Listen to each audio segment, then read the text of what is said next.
Guides, मैं नीलम मदानिया आज फिर आपके सामने हूँ आपको पढ़ाने अकाउंटिंग। जैसे कि आप जानते हैं अकाउंटिंग पढ़ने से पहले हमें उसका प्रिंसिपल पढ़ना जरूरी है।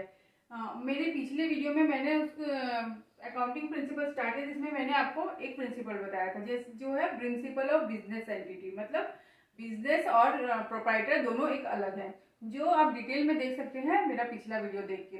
आज हम पढ़ेंगे principle of money measurement and principle of accounting period.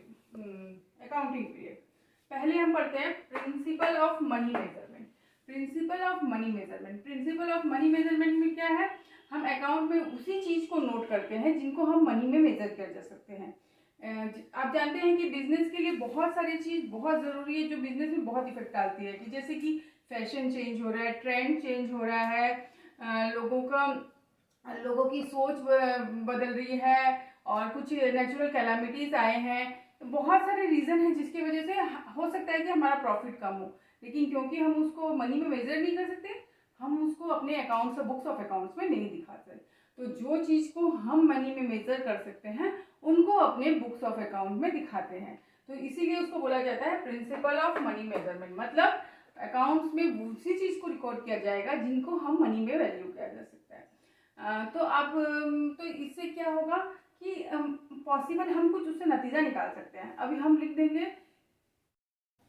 देंगे कि सेल्स मैनेजर का, अगर सोचिए कि प्रोडक्शन मैनेजर से बनता नहीं है तो उसका हमारा इफेक्ट है बिजनेस में, लेकिन क्या हम उसको लिख सकते हैं? हम उसका इफेक्ट दिखा सकते हैं अपना प्रॉफिट में? नहीं दिखा सकते। इसीलिए अकाउंट्स में वही चीज लिखा जाता है जिसको हम मनी में मेजर कर सकते हैं। जैसे कि हमारे सेल्स कम हो गया है, फैशन चेंज हो गया है, स्टॉक डैमेज हो गया है, स्ट्राइक हो गया है, इन सब चीज की वजह से, लेकिन उसको हम अकाउंट्स में नहीं लिख सकते क्योंकि हम उसको मनी में नहीं दिखा सकते। इसीलिए जिस चीजों को हम मनी में मेजर कर सकते हैं उन्हीं चीजों को हम अपने बुक्स ऑफ अकाउंट में लिखते हैं। जैसे कि इसका क्या एडवांटेज है, क्यों हम उन्हीं चीजों को लिखें जिनको मनी में मेजर कर सकते हैं? क्योंकि तब वो यूजफुल होगा, उससे हम कुछ नतीजा निकाल पाएंगे। अगर हम ऐसे लिख देंगे सेल्स मैनेजर का झगड़ा हुआ इसलिए हमारा कम हो गया, तो इससे सामने वाला जो पार्टी है, कस्टमर या जो भी हमारे अकाउंट्स को लेके कुछ सोचते हैं कि कुछ डिसीजन लेते हैं, उनके लिए बहुत मुश्किल हो जाएगा। इसीलिए जिस चीज़ों को हम मनी में मेजर कर सकते हैं उनको लिखते हैं। अगर आप मानिए, अगर हमारे पास एसेट्स है, जैसे 2 मशीन है, एक बिल्डिंग है, 2 कार है और कुछ स्टॉक है, तो हम ऐसे लिख देंगे 2 मशीन, 3 बिल्डिंग और स्टॉक। तो उससे आपको कुछ समझ में आएगा? कुछ भी समझ में नहीं आएगा। तो हम क्या करेंगे, उसका वैल्यू निकालेंगे, आज के डेट में उसका क्या वैल्यू है, और उस वैल्यू को हम बुक्स ऑफ अकाउंट में लिखेंगे। सोचिए, क्योंकि रोज इन्फ्लेशन हो रहा है, चेंज हो रहा है वैल्यू, तो हम उस चीज को उसमें नहीं, हम जिस दिन में उसको खरीदे थे उसके बाद जो डेप्रिसिएशन काट के वो एसेट का जो आज वैल्यू है हम उसमें लिखते हैं। आज हम उसको खरीदे थे 10,000 में, आज उसका वैल्यू 20,000 हो गया, लेकिन हम उसको 20,000 नहीं लिख सकते, रोज चेंज।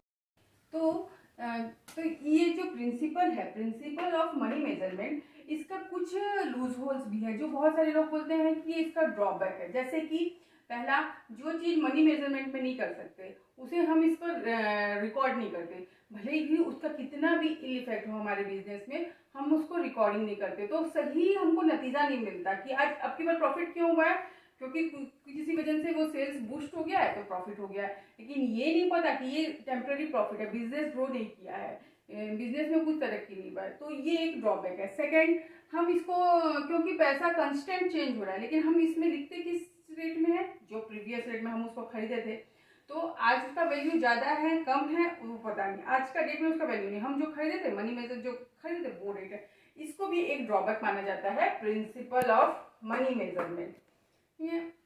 दूसरा प्रिंसिपल हम पढ़ेंगे प्रिंसिपल ऑफ अकाउंटिंग पीरियड। जैसे कि आप जानते हैं एक प्रिंसिपल है प्रिंसिपल ऑफ गोइंग कंसर्न, मतलब बिजनेस चालू हुआ है चलते रहने के लिए, लंबे इनडेफिनाइट पीरियड ऑफ टाइम के लिए, लेकिन क्या और हम उसका प्रॉफिट कैसे कब निकाल पाएंगे, जब बिजनेस वाइंड अप होगा। ये तो एक बहुत लंबा पीरियड होगा, तब तक हम कैसे जान पाएंगे बिजनेस सही चल रहा है कि नहीं चल रहा है, उसमें प्रॉफिटेबल है कि नहीं है। इसी के लिए एक अकाउंटिंग पीरियड फिक्स, एक रेगुलर इंटरवल में बिजनेस का प्रॉफिट निकाला जाता है, जिससे कि हमें पता चले कि बिजनेस प्रॉफिटेबल है कि नॉन प्रॉफिटेबल है, उसमें क्या चेंजेस करना है, उसमें हम कुछ डिसीजन ले सकते हैं, कुछ कर सकते हैं। तो इसके लिए कंपनी एक्ट और इनकम टैक्स लॉ दोनों ने प्रिंसिपल किया है कि हमें हर बिजनेस को एक अकाउंटिंग पीरियड फॉलो करना पड़ेगा, जो स्टार्ट होता है 1 अप्रैल टू 31 मार्च। तो हर बिजनेस को एक अकाउंटिंग ईयर फॉलो करना पड़ता है।